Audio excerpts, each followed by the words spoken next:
ఆంధ్రప్రదేశ్లోని పలు ప్రాంతాల్లో బంగారు గనులు వెలుగులోకి వస్తున్న సంగతి తెలిసిందే.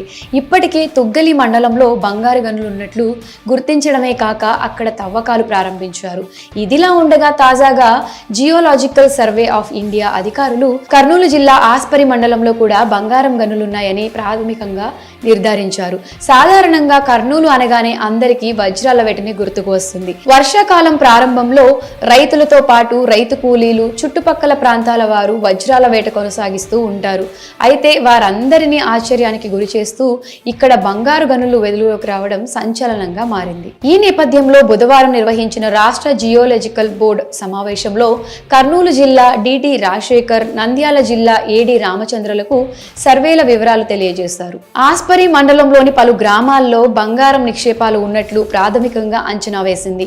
అక్కడ లభ్యమయ్యే బంగారం, ఖనిజ నిల్వల పరిమాణం, నాణ్యత, ఎంత విస్తీర్ణంలో ఉన్నాయి అటువంటి ఇతర అంశాలను నిర్ధారించడానికి వీలుగా సమగ్ర సర్వే చేయాలని జిఎస్ఐ అధికారులు నిర్ణయించారు. ఇక తమ గ్రామంలో బంగారు గనులు వెలుగు చూడడంతో ఆ ప్రాంతం వాసులు హర్షం వ్యక్తం చేస్తున్నారు. అంతేకాక ఆస్పరి మండలంలో బంగారు గనులు వెలుగులోకి రావడంపై ఈ ప్రాంతాల్లో తవ్వకాలు చేయడం లాభదాయకమా కాదా అన్న విషయాన్ని కూడా తేల్చనున్నారు జిఎస్ఐ అధికారులు.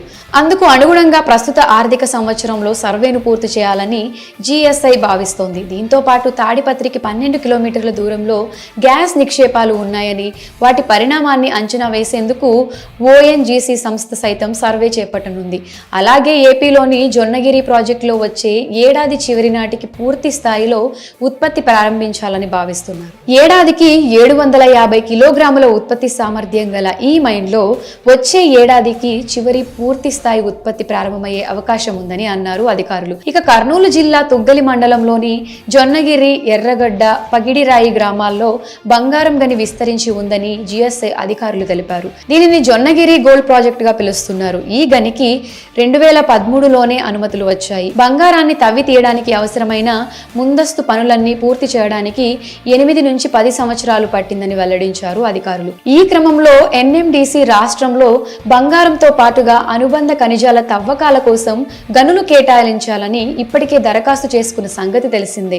కర్నూలు, అనంతపురం, నెల్లూరు జిల్లాల్లో గనులు ఉన్నట్లు జిఎస్ఐ అధికారులు గుర్తించారంట. వీటిలో కర్నూలు, అనంతపురం జిల్లాల్లోని పెరవలి, బేతపల్లిలో పాటుగా చిత్తూరు జిల్లా రాజగొంగపల్లి, నెల్లూరు జిల్లా కోనేటి రాజుపాలెం గనుల బ్లాక్లను కేటాయించాలని దరఖాస్తు చేశారట. ఈ గనుల్లో బంగారంతో పాటుగా అనుబంధ ఖనిజాలను తవ్వుకునేందుకు అనుమతి కోరినట్లు సమాచారం. మొత్తం మీద ఏపీలో బంగారం గనులు వెలుగులోకి రావడం చర్చనీయాంశంగా మారింది. రాష్ట్రంలోని అనంతపురం, కర్నూలు, చిత్తూరు, నెల్లూరు జిల్లాల్లో ఈ నిక్షేపాలను గుర్తించారు. దీంతో ఆ